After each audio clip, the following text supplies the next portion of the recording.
All right, we are here with yet another wireless microphone. This is the RØDE Wireless Micro, and it fits inside of this case. So it's about the size of like AirPods, and it's made for a phone. So right now we're shooting on the iPhone 16 Pro using the microphones. Yeah, it's a beautiful, chilly, windy day, and so we can do some sound testing on a day like this.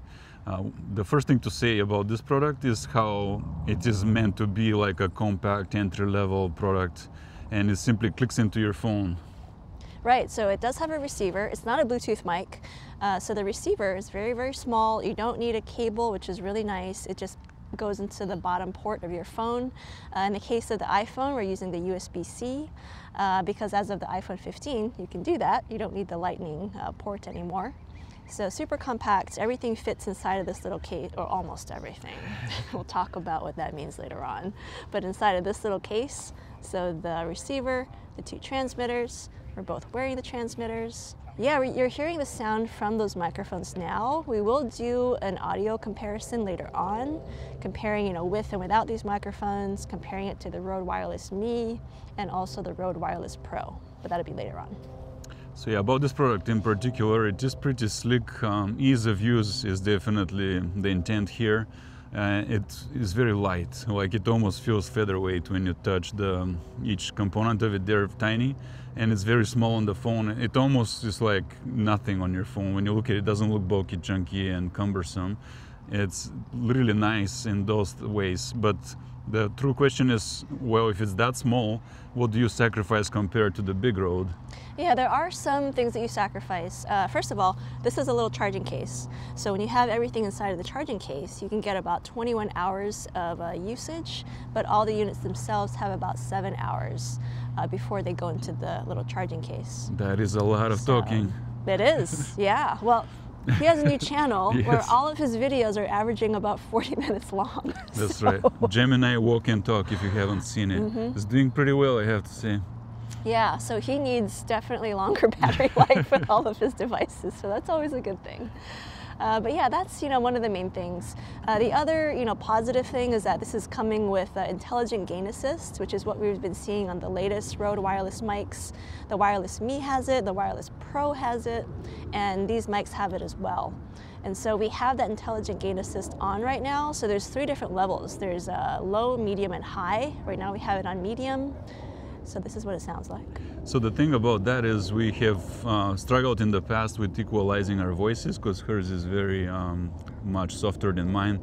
I have a louder voice and it projects and so on. The mics pick it up and start peaking if they're set at the same level. It used to be hard in the past to make that happen. Sometimes you gotta do it in post.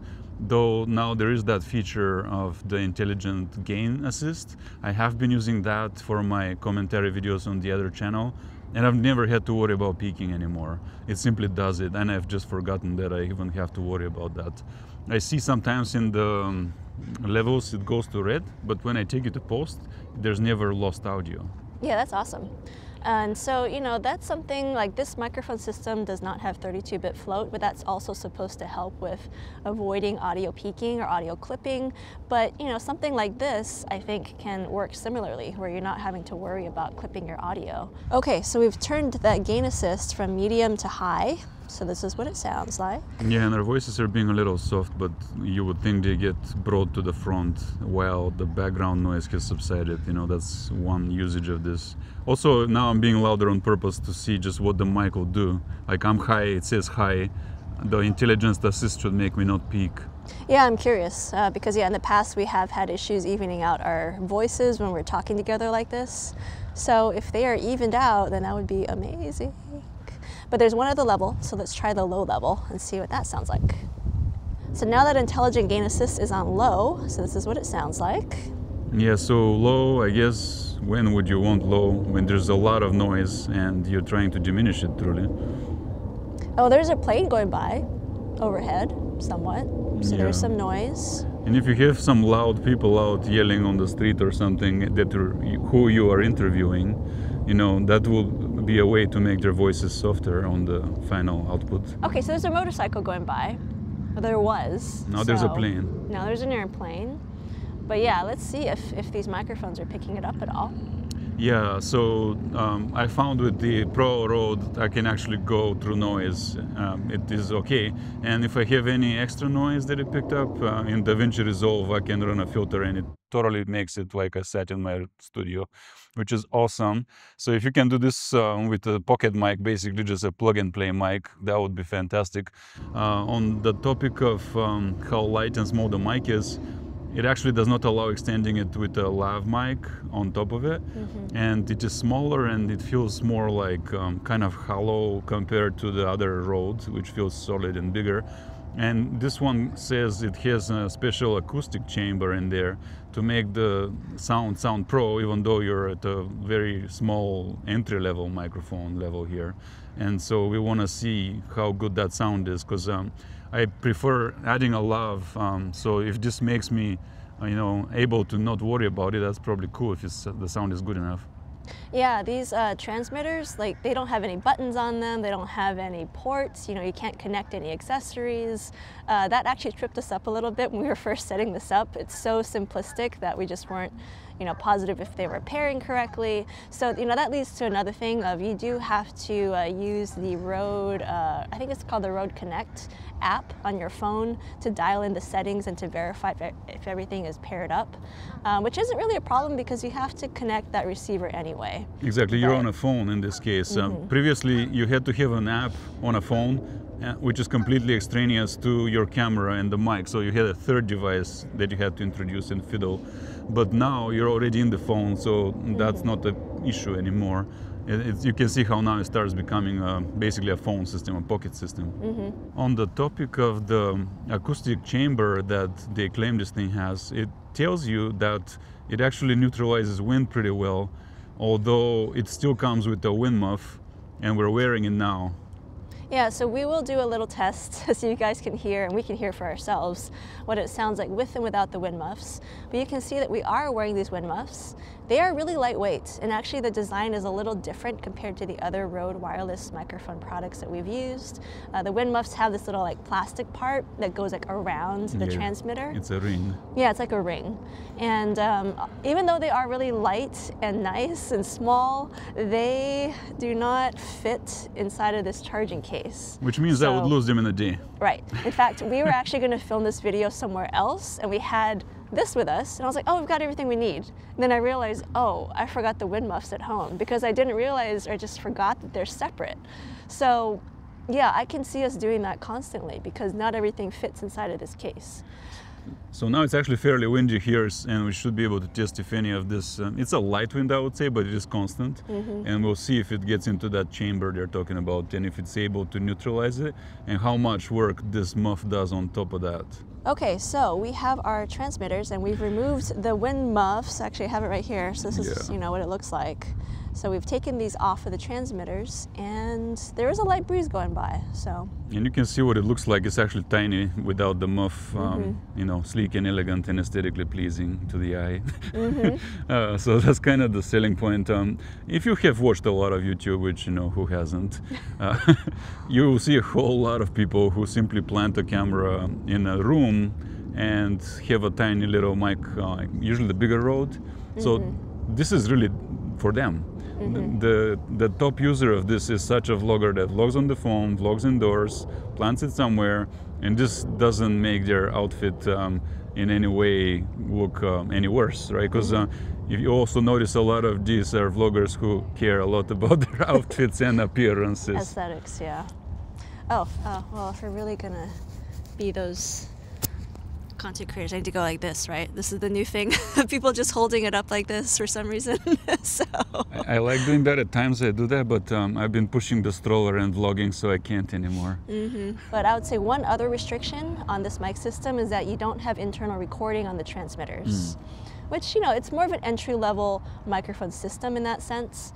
But I would say that lately we've been preferring to have mics that have that internal recording. So I came here the other day and I recorded for 45 minutes, and then I realized my GoPro did not capture any of that sound, and I was like cursing.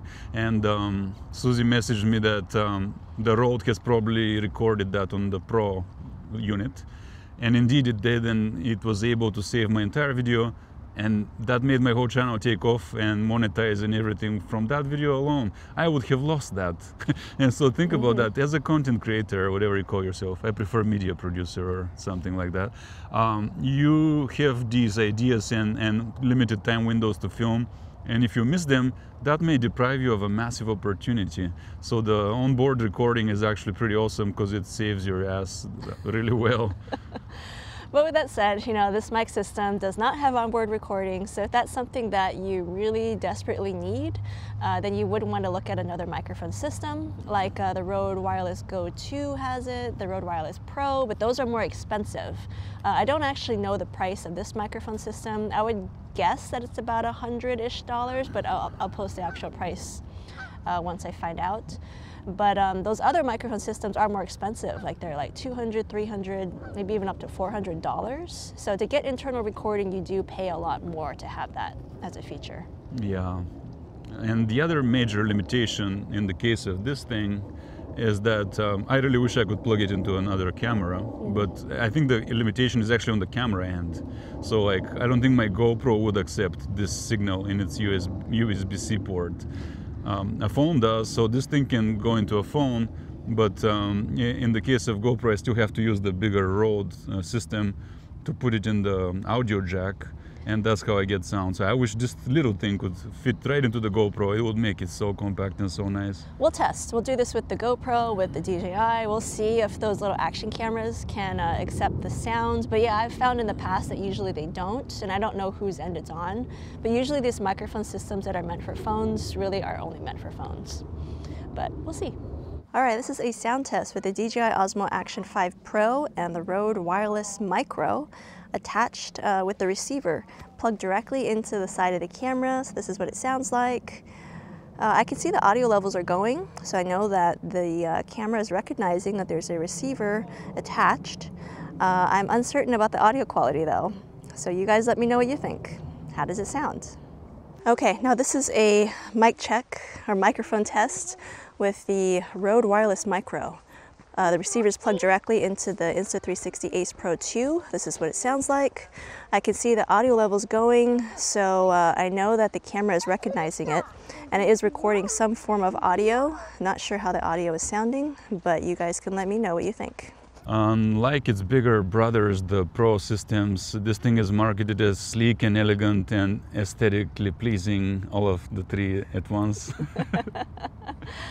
Yeah, I would say, you know, we kind of touched on this earlier, but the build quality, because it's so lightweight, like it does feel a little bit cheaper compared to, you know, especially compared to the RØDE Wireless Pro and even the RØDE Wireless Me. Like those just feel a lot more solid and robust. These do feel a little bit cheaper, but still solid though. You know, they don't feel that bad in your hands, honestly. No, I'm more so concerned I would drop them because they're so light and it feels like you're holding nothing. Yeah, that's true. It really is featherweight. And they're small, especially if you take out the wind muff, which we will try in a second.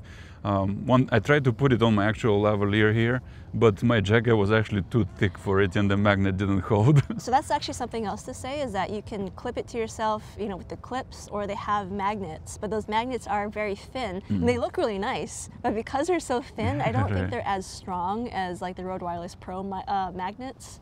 So something to be aware of. He actually dropped the magnet and didn't even notice. No, yeah. So if I hadn't been there, we would have lost our magnet like right away. Yeah. And that has happened to me before. I've dropped magnets from those other wireless transmitters from other brands, and luckily I've found them. But if you do drop them, then they're gone. Yeah, and then who knows how to get them back? You can never do it. Yeah, but yeah, I would say that this does look very nice and aesthetic, especially that receiver. Like it looks so good just plugged into that phone. Like you barely notice that it's even there. Yeah, that's my favorite part of it all, actually. Yeah, it looks so good. And I guess we can touch a little bit about, you know, how we're filming with the phone right now. We are shooting, you know, iPhone 16 Pro. We're shooting in log. I just think it looks better, especially with our faces. I think it makes faces look nicer. Well, now the sun is hitting half my face, making me look like the comic book character, the Two-Face. But the log should help with that. I hope so. But you may notice we're not walking, and that's because we are on the phone. We thought about that and how, you know, in theory, you should be able to record a vlog on your phone but then as soon as you turn the camera backwards to see that you're in frame, you lose like half the features on the phone. Yeah, so my initial thought was that, oh, we're gonna walk, we're gonna shoot in action mode, which, you know, gives you that, you know, built-in stabilization using those back-facing cameras. And yeah, we were gonna do that. Then we realized, oh, we lose the front-facing screen. And if it was just me, I'd probably do it. But since there's two of us, we need to make sure that we're both in frame. And we're different heights. Right. So then we were like, oh, maybe we can just wing it and just, you know, shoot without the action, without that built-in stabilization. But it was looking shaking, yeah. We don't have a gimbal. We're trying to not use a gimbal when we're vlogging. So, you know, it's getting there, but it's not quite there. I would say when this front-facing camera can have things like action mode, you can shoot and log. You also can't shoot and log with that. Yeah. Or actually, no, you can, because we're doing it right now. And that is why I still use a GoPro. Yeah. If you're curious, you know, people keep leaving comments, why would anyone still use a GoPro? That's why. And I'm pretty happily using my GoPro. I started a brand new channel. I monetized it in a month just with a GoPro. I've shot with nothing else. And with the other Rode. And so that's why I really wish I could plug in this little Rode into the GoPro. It would make my setup a lot more compact. Yeah, and that's why we're still not, you know, primarily shooting with phones. Phones are great, and I'm glad that there are more accessories like this microphone system coming out that enable us to do more with our phones. But yeah, we still use other cameras, and it is nice when those accessories can also work with them, but that's not the case right now. That's well, things are getting in the right direction, just incrementally. So now we're doing a sound test with the RØDE Wireless Me, except I don't have the Me, I have the... Actually, do I? You have the Me I do? Okay, we swapped. Okay, now we're doing a sound test with the RØDE Wireless Me connected. So we have that receiver. It has to connect via this USB-C cable, so you do have to have a place to connect the receiver to the phone, but I'm using one transmitter, and Martin has a second, which is actually the RØDE Wireless Go 2. Yeah, so these are the bigger version of what we just tested. We want to see what, if any, difference it makes. And I guess the top grade of all is the float, the big sound, the 32-bit float. Which is not on this microphone, it's actually on the RØDE Wireless Pro. So we'll test out the RØDE Wireless Pro right after this. But you know, the other big thing about using a system like the RØDE Wireless Me is that it is a little bit more expensive, but you can use this receiver with other cameras. So you can put it into the GoPro, you can put it into a Sony, you can put it into something that's not just a phone. So a little bit more flexibility, but the Mi's do not have internal recording still. That only comes on the Go 2, and also the Pro, which we will test next. Now we have the RØDE Wireless Pro attached to the phone. This is what it sounds like. Yeah, this is the biggest model of them all, or the most pro or expensive. I have the wind muff, Susie doesn't, because there's a little mix-up. So if there's any wind interference on her voice, you should see the difference with mine. Sorry, yeah. But yeah, we have the receiver attached to the phone, again with that USB-C cable. So not as compact, a little bit bigger than, you know, all the other RØDE wireless mic systems, but again, you can use this with a camera. Not just your phone, you can also plug it into a computer, so it's a lot more flexible. And one point to reinforce, all these square Rødes that we're using also support a lav mic, but the initial one we tested, the micro, whatever it's called, the wireless, no? The wireless micro. The wireless micro for the phone only. Yes. That one does not support a lav, so we're not testing lavs right now for this reason.